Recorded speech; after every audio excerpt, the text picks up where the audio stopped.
CNN news के मुताबिक Iran हर जहाज से वसूलेगा $20 लाख। सेंट्रल इजराइल के रामले में ईरान का बड़ा मिसाइल हमला, कई किलोमीटर दूर से दिखा धुएं का गुबार। ईरान के मिसाइल हमले के बाद अराद में हालात का जायजा लेने पहुंचे नेतन्याहू। ईरान पर लगाया आम लोगों को निशाना बनाने का आरोप। इजराइल ने लेबनान की सीमा पर लितानी नदी पर बने अल कास्मिया पुल को बम से उड़ाया। बमबारी से हिजबुल्लाह को बड़े नुकसान का दावा। ईरान के तबरीज में इजरायली हवाई हमले में 2 मासूम बच्चों की मौत। मलबे से निकले बच्चों के शव देखकर रो पड़े बचावकर्मी।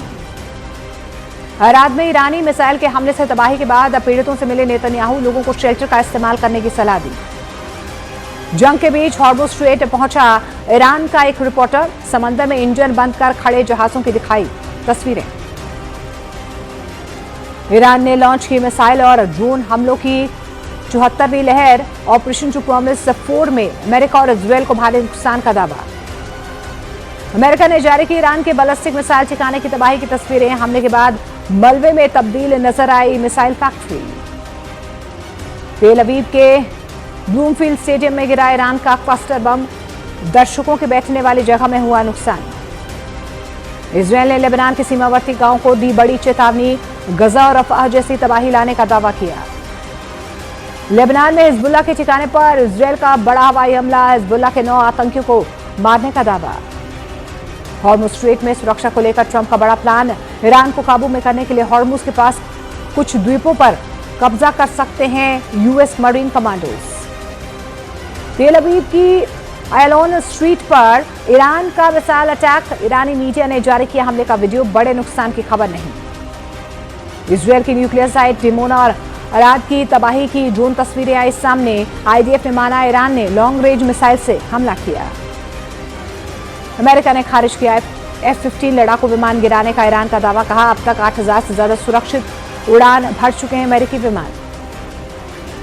इजराइल के हवाई हमलों ने फिलिस्तीन के 9 गांवों में मचाया कोहराम। वेस्ट बैंक और बेतलहम में कई घर और गाड़ियों में लगी आग। हिजबुल्लाह ने इजराइल के खिलाफ पलटवार का दावा किया है। सामने आए वीडियो में आग की लपटों में घिरी नजर आई कुछ गाड़ियां। ईरानी मीडिया ने किया तेल अवीव के कई इलाकों में भारी नुकसान का दावा। वीडियो जारी कर कहा ड्रोन और मिसाइल हमलों से तेल अवीव में फैला खौफ। ईरान के खिलाफ जंग के विरोध में स्पेन ने इराक में तैनात अपने सैनिकों को वापस बुला लिया है। तुर्की के रास्ते स्वदेश के लिए रवाना हुई स्पेनी टुकड़ी। ईरान ने इजराइल के होलोन इलाके पर किया मिसाइल से हमला। हमले के बाद लगी आग से उठा धुएं का गुबार। इजराइल पर ईरान का बैलिस्टिक मिसाइल से हमला। तेल अवीव, किरियात गात और अश्कलोन शहर को बनाया निशाना।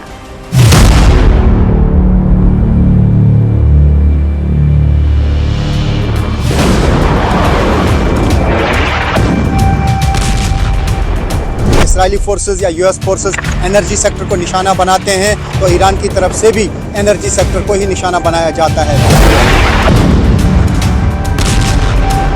यही वो स्पॉट है जहां पे ईरान की तरफ से दागा गया मिसाइल फटा और जो भी चीज़ें इर्द गिर्द थी वो चकनाचूर हुई हैं, तबाह हुई हैं। बिल्डिंग्स जो हैं काफ़ी सारी ढह गई हैं और दूर दूर तक जहां पे भी हम देख पा रहे हैं वहां पर तबाही हुई है।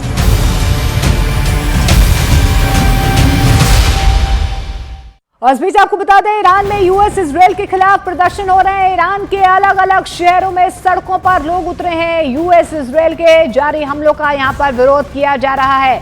तो ईरान के अलग अलग शहरों में सड़कों पर लोगों की तरफ से यूएस और इजराइल के खिलाफ यहां पर प्रदर्शन किया जा रहा है। जिस तरीके से अमेरिका की तरफ से लगातार इजराइल की तरफ से लगातार ईरान पर प्रहार किया जा रहा है, उसके बाद लोगों का गुस्सा यहां पर भड़क रहा है। यूएस इजराइल के जारी हमलों के बीच लोगों की तरफ से ईरान की सड़कों पर आप देखिए कि किस तरीके से यूएस और इजराइल के खिलाफ लगातार प्रदर्शन किया जा रहा है।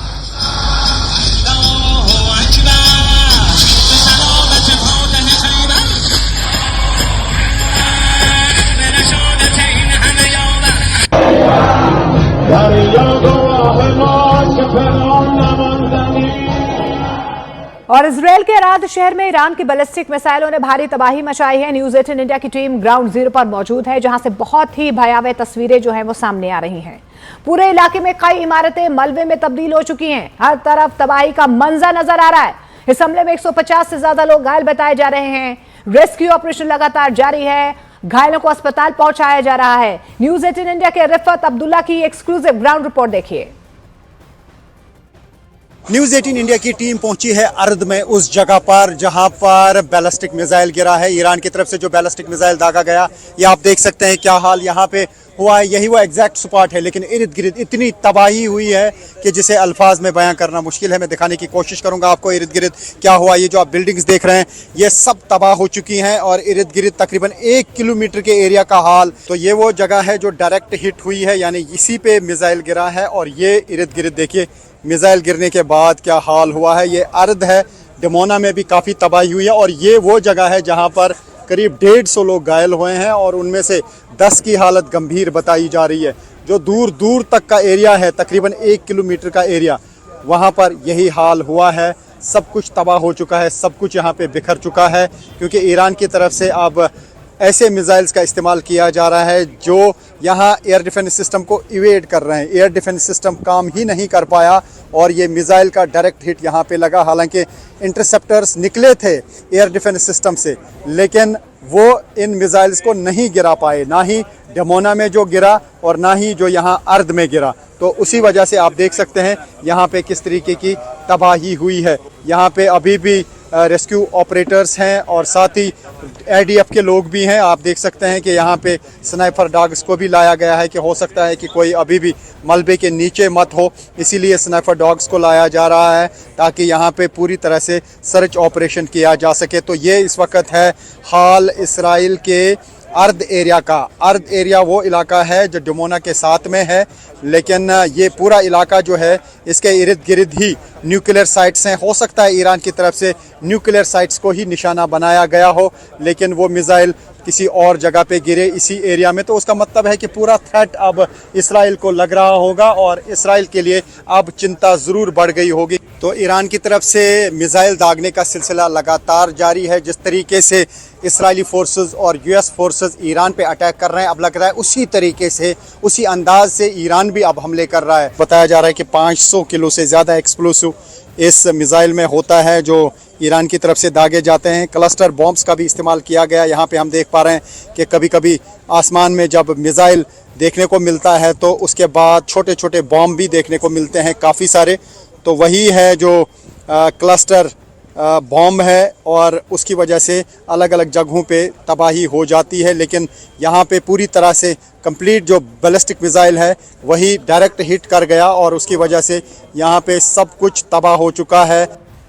तो इजराइल पर लगातार प्रहार ईरान की तरफ से किया जा रहा है। US इजराइल पर ईरान का सबसे बड़ा ड्रोन अटैक सामने आया है। देखिए, इजराइल US बेस पर आत्मघाती ड्रोन से हमला किया गया है। ड्रोन हमले में इजराइल US बेस को बड़ा नुकसान पहुंचा है। तो देखिए, US बेसिस को निशाना बनाया जा रहा है ईरान की तरफ से और अब तक का सबसे बड़ा ड्रोन अटैक इसे कहा जा रहा है। इजराइल US बेस पर आत्मघाती ड्रोन से हमला किया गया है, प्रहार किया गया है। मुंहतोड़ जवाब यहां पर ईरान की तरफ से इजराइल और US को दिया जा रहा है। US बेसिस को निशाना बनाया जा रहा है और ड्रोन हमले में इजराइल US बेस को बहुत बड़े नुकसान का दावा किया जा रहा है।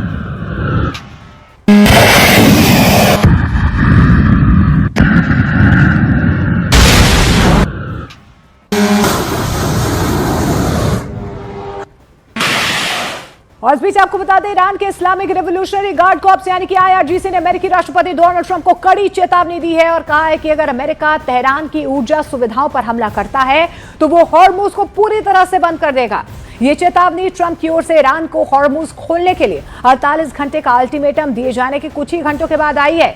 IRGC ने यह भी कहा है कि इजरायल के बिजली संयंत्रों, ऊर्जा बुनियादी ढांचे और सूचना और संचार प्रौद्योगिकी को बड़े पैमाने पर निशाना बनाया जाएगा। उसने इस क्षेत्र में अमेरिकी कंपनियों को भी पूरी तरह से नष्ट करने की चेतावनी दी है। अमेरिकी सैन्य अड्डों की मेजबानी करने वाले खाड़ी देशों को चेतावनी देते हुए IRGC ने कह दिया है कि उन्हें भी वैध लक्ष्य माना जाएगा। दरअसल आपको बता दें कि एक पोस्ट में ट्रंप ने चेतावनी दी थी कि अगर ईरान 48 घंटों के अंदर हॉर्मुज को पूरी तरह से नहीं खोलता है तो अमेरिका उसके विभिन्न बिजली संयंत्रों पर हमला करेगा और उन्हें पूरी तरह से नष्ट कर देगा।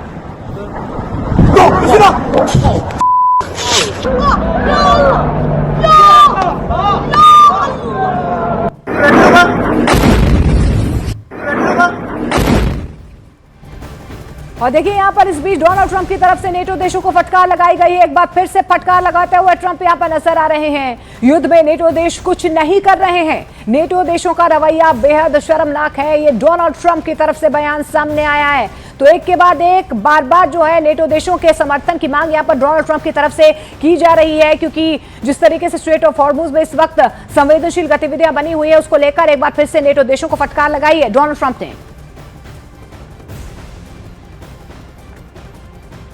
और इस बीच आपको बता दें कि न्यूज 18 इंडिया की टीम उन सभी जगहों पर पहुंची है जहां पर बैलिस्टिक मिसाइलों ने भयंकर तबाही मचाई है। यही वो जगह है जहां पर मिसाइल फटी है। 150 से ज्यादा लोग घायल बताए जा रहे हैं। चारों तरफ इमारतें मलबे में तब्दील हो चुकी हैं। पूरा इलाका बर्बाद हो चुका है। सड़क पर खड़ी गाड़ियों का हाल देख सकते हैं। कई गाड़ियां पूरी तरह से जलकर खाक हो चुकी हैं। मैं दिखाने की कोशिश करूंगा कि इर्द गिर्द यहाँ पे हाल क्या हुआ है। तो ये देखें किस तरीके से यहाँ पे बिल्डिंग्स जो हैं सब तबाह हो गई हैं। पूरा एरिया जो है ये बिल्कुल बर्बाद हो चुका है और दूर दूर तक इस मिसाइल अटैक का इम्पैक्ट रहा है। यहाँ पे आप देख सकते हैं, ये देखिए गाड़ियों का हाल क्या हुआ है। जो भी चीज़ें इर्द गिर्द थी वो चकनाचूर हुई हैं, तबाह हुई हैं। गाड़ियाँ यहाँ पे सैकड़ों की तादाद में तबाह हो चुकी है। 150 से ज़्यादा लोग घायल हो चुके हैं और जो कुछ भी यहाँ पे इर्द गिर्द था वो तबाह हो चुका है। ये देखिए क्या हाल हुआ है। ईरान की तरफ से दागे गए बैलिस्टिक मिसाइल की वजह से लगातार जो है ईरान की तरफ से बैलिस्टिक मिसाइल्स का इस्तेमाल किया जा रहा है, जिसकी वजह से यहाँ काफ़ी जगहों पे तबाही हुई है। और ये घरों का हाल देखिए, जो भी इर्द गिर्द दूर दूर तक यहाँ पे घर है। ये जो आप पूरा एरिया देख रहे हैं, इस पूरे एरिया में जहाँ पे भी आप नज़र दौड़ाएंगे वहाँ पे आप देखेंगे कि घर टूटे हुए हैं। बिल्डिंग्स जो हैं काफ़ी सारी ढह गई हैं और ये आप देख सकते हैं किस तरीके से लटक रही हैं यहाँ पे चीज़ें। और दूर दूर तक जहाँ पे भी हम देख पा रहे हैं वहाँ पर तबाही हुई है, क्योंकि जिस तरीके से ईरान की तरफ से एक के बाद एक 2 मिसाइल लॉन्च किए गए, उनको इंटरसेप्ट नहीं कर पाया यहाँ का air defence system. Air defence system उन मिसाइल्स के सामने बिल्कुल फेल हो गया, क्योंकि जिस तरीके से ईरान की तरफ से एक के बाद एक मिसाइल अटैक किए जा रहे हैं, उससे चिंता यहाँ इसराइल की ज़रूर बढ़ गई है। यही वो जगह है जहाँ पे ख़ुद प्राइम मिनिस्टर बेंजामिन नेतन्याहू आए थे और यहाँ पे हालात का जायज़ा ले रहे थे। तो उससे आप अंदाज़ा लगा सकते हैं कि इस एरिया में किस तरीके की तबाही हुई है। ये इन लोगों के घर हैं और ये अब यहाँ पे अपने घरों का हाल देखने के लिए आए हैं, क्योंकि जब यहाँ पे सायरन बजी थी तो बहुत सारे लोग जो हैं वो यहाँ शेल्टर्स में थे। अगर वो बॉम्ब शेल्टर्स में नहीं होते तो न जाने कितने लोगों की यहाँ पे मौत होती, लेकिन उसके बावजूद भी यहाँ पे 150 से ज़्यादा लोग जो हैं वो घायल हो गए हैं। तो ये हालात आप देख सकते हैं उस जगह के जहाँ पर मिसाइल गिरा है और ईरान की तरफ से लगातार इस इलाके को टारगेट किया 2 साइड से, क्योंकि डमोना का जो एरिया है वहाँ पर न्यूक्लियर साइट्स भी हैं। हो सकता है कि न्यूक्लियर साइट्स को ही निशाना बनाने की कोशिश की गई हो दोनों साइड से, क्योंकि जो ये अर्थ का एरिया है एक साइड से है और दूसरा साइड जो है वो डमोना है। दोनों एरियाज़ में यहाँ पे टारगेट किया गया मिसाइल से। हो सकता है कि असल टारगेट यहाँ के न्यूक्लियर साइट्स रही हों, क्योंकि डमोना एरिया में ही न्यूक्लियर साइट्स हैं, यहाँ पर ही न्यूक्लियर रिएक्टर्स हैं। लेकिन 2 जगह पे जहाँ पे ये मिसाइल गिरे, दोनों जगहों पे तबाही हुई। तो उधर आपको बता दें ट्रंप की धमकी पर ईरानी संसद के स्पीकर गालिब बफ का बयान भी सामने आया है। देखिए उनकी तरफ से कहा गया है कि अगर ट्रंप ने हमारी एनर्जी इंफ्रास्ट्रक्चर को छुआ तो पूरे क्षेत्र की इकोनॉमी यानी कि तेल सप्लाई को तबाह कर दिया जाएगा। उन्होंने ये भी कहा है कि तेल के दाम लंबे समय तक ऊंचे ही रहेंगे।